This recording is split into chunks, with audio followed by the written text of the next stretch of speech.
السلام علیکم 8 کلاس بیٹا، کیسے ہیں آپ لوگ؟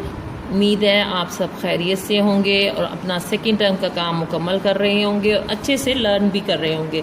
بیٹا آج ہم ایک بار پھر آپ کا ایسے جو ہے سیکنڈ ٹرم کا وہ پڑھیں گے۔ میں نے آپ کو لاسٹ ٹائم بتایا تھا کہ ایسے سے مراد اپنے خیالات، احساسات اور جذبات کو تحریری انداز میں جو ہے بیان کرنا، وہ ہم اسے مضمون کہتے ہیں، اور یہ خاص عنوان پہ ہوتا ہے اور ہم اس کے متعلق اپنا مکمل رائے، اپنا جائزہ پیش کرتے ہیں۔ اس کی کئی اقسام ہو سکتی ہیں، یہ تاریخی بھی ہو سکتا ہے، تنقیدی بھی ہو سکتا ہے، سوانحی بھی ہو سکتا ہے، اس کے علاوہ یہ معلوماتی بھی ہو سکتا ہے۔ آپ مختلف اس زندگی کے حالات زندگی کے متعلق بھی ہوگا، یہ آپ کو تاریخ کے متعلق، آپ کو جدید سائنسی علوم کے متعلق بھی بتا سکتے ہیں۔ تو بیٹا یہ مختلف ٹاپک ہوتے ہیں۔ آج ہم اپنا جو ٹاپک ریوائز کریں گے وہ ہے اسوہ حسنہ صلی اللہ علیہ وآلہ وسلم۔ بیٹا آپ کو میں یہ بتاتی چلوں کہ آپ کے پیپر میں آپ جانتے ہیں یہ 15 نمبر کا مضمون ہوتا ہے، اور ہماری کوشش ہوتی ہے کہ ہم جتنے زیادہ نمبر حاصل کر سکیں اس کے لیے ہم جو ٹیکنیکس استعمال کرتے ہیں وہ کریں، اور اپنی پریزنٹیشن بہت شاندار رکھیں، مارکر کا، کٹ مارکر کا استعمال کریں، شعروں کو پراپر انداز میں جو ہے ہمارے پاس شعر یا کوٹیشنز ہوں انہیں لکھیں، تاکہ ہمارے لیے کام کرنا جو ہے وہ آسان ہو اور ہم آسانی سے زیادہ نمبر جو ہیں وہ حاصل کر سکیں۔ اب ہم دیکھتے ہیں کہ ہم کیسے آغاز کریں گے اور کیسے اس کی پریزنٹیشن دیں گے۔ آپ کے پاس نوٹس کی صورت میں یہ موجود ہے، میں آپ کو ساتھ ساتھ پڑھ کے سنا دیتی ہوں اور ڈیفیکلٹ ورڈز کے میننگ بھی بتا دوں گی۔ آپ کا جو مضمون ہے وہ اس کی ابتدا اور اس کا خاتمہ وہ ہم ہمیشہ کوشش کرتے ہیں کسی شعر یا کوٹیشن وغیرہ پہ ہو، جیسے کہ یہاں پہ بھی ہم نے آغاز جو ہے وہ شعر سے کیا ہے۔ شعر ہے: وہ بجلی کا کڑکا تھا یا صوت ہادی، عرب کی زمین جس نے ساری ہلا دی۔ کڑکا تیز دار آواز، جو گرج چمک کی بھیانک سی آواز ہوتی ہے، بڑی زوردار، اسے کڑکا کہتے ہیں۔ صوت ہادی کہتے ہیں آواز، صوت کہتے ہیں آواز کو، ہادی ہدایت دینے والا پیغامبر جو اللہ تعالیٰ کا ہے اس کو کہتے ہیں۔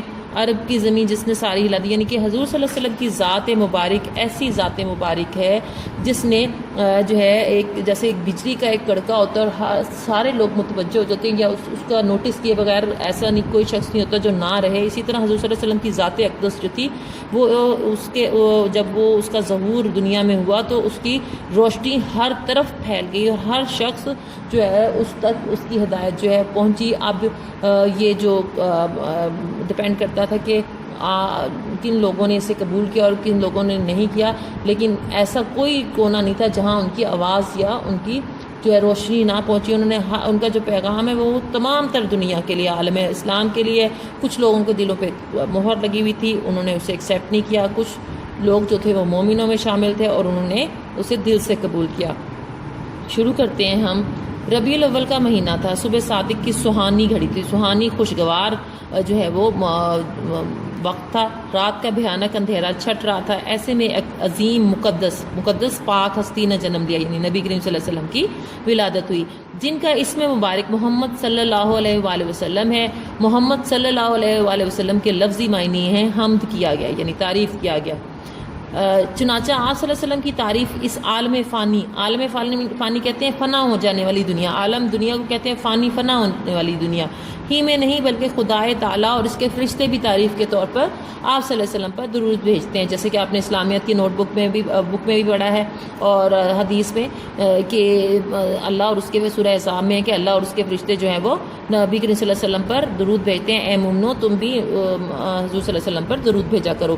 اسی طرح اللہ تعالیٰ نے آپ صلی اللہ علیہ وسلم کے بارے میں فرمایا، بے شک آپ صلی اللہ علیہ وسلم اخلاق کے بلند درجے پر فائز ہیں، یعنی فتح کرنا، فائز کا مطلب ہے فتح کرنا، کسی مقام پہ پہنچ جانا۔ آپ اسے مارکر سے لکھیں گے اور کوٹیشنز کو آپ پتہ ہے کہ انورٹڈ کاماز میں لکھتے ہیں۔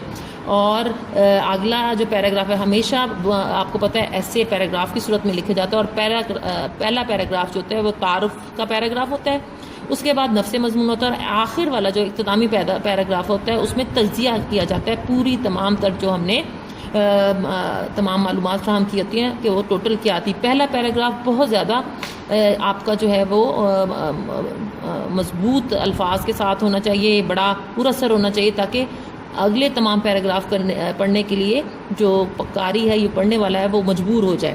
آپ صلی اللہ علیہ وسلم نے اپنی محنت اور تبلیغ سے معاشرے کو بدل کے رکھ دیا۔ آپ صلی اللہ علیہ وسلم جب اس دنیا میں تشریف لائے تو خود آپ صلی اللہ علیہ وسلم کی قوم اخلاقی پستی یعنی برائیوں، معاشرتی برائیاں جو ہے اور جہالت کا شکار تھی، اور انسانیت فرقوں میں بٹی ہوئی تھی، یعنی انسان جو تھے ان میں مختلف فرقے تھے، مختلف ذاتیں تھیں، عورتوں اور غلاموں کے حقوق پامال کیے جاتے تھے، روندے جاتے تھے، یعنی ان کو ان کے حقوق نہیں دیے جاتے تھے۔ اللہ تعالیٰ نے خود اس بارے میں فرمایا ہے، کیا تم آگ سے بھرے ہوئے ایک گڑھے کے کنارے نہیں کھڑے تھے جس میں سے میں نے تمہیں بچایا؟ یہ قرآن کے الفاظ ہیں، اس لیے ہم نے اسے مارکر سے ہائی لائٹ کیا اور انورٹڈ کاماز میں لکھا۔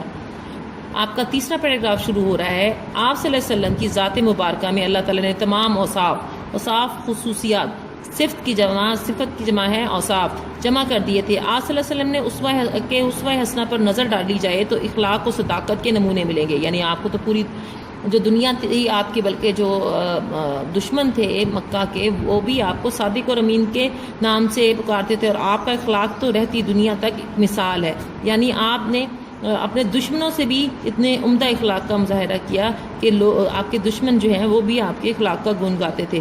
سادگی سے محبت اور نمود و نمائش سے نفرت کا درس ملے گا۔ حسن معاملہ یعنی اچھے طریقے سے معاملے کو حل کرنا، افائے عہد پورا کرنا، امانت و دیانت، مساوات و احسان، شجاعت و دلیری، یعنی آپ سب سے برابر کا سلوک کرتے تھے، بھائی چارے کا، اور بہت بہادری اور دلیری تھی آپ کی ذات میں۔ آپ صلی اللہ علیہ وسلم کی ذات مبارکہ کی نمایاں خصوصیات تھیں۔ آپ صلی اللہ علیہ وسلم، اللہ تعالیٰ نے آپ صلی اللہ علیہ وسلم کے بارے میں فرمایا، اب دیکھیں دوبارہ قرآن کا ارشاد ہے، اس لیے اللہ نے ارشاد فرمایا ہے اور ہم نے اسے مارکر سے اور انورٹڈ کاماز میں لکھا ہے، یقیناً تمہارے لیے محمد صلی اللہ علیہ وآلہ وسلم میں بہترین نمونہ موجود ہے۔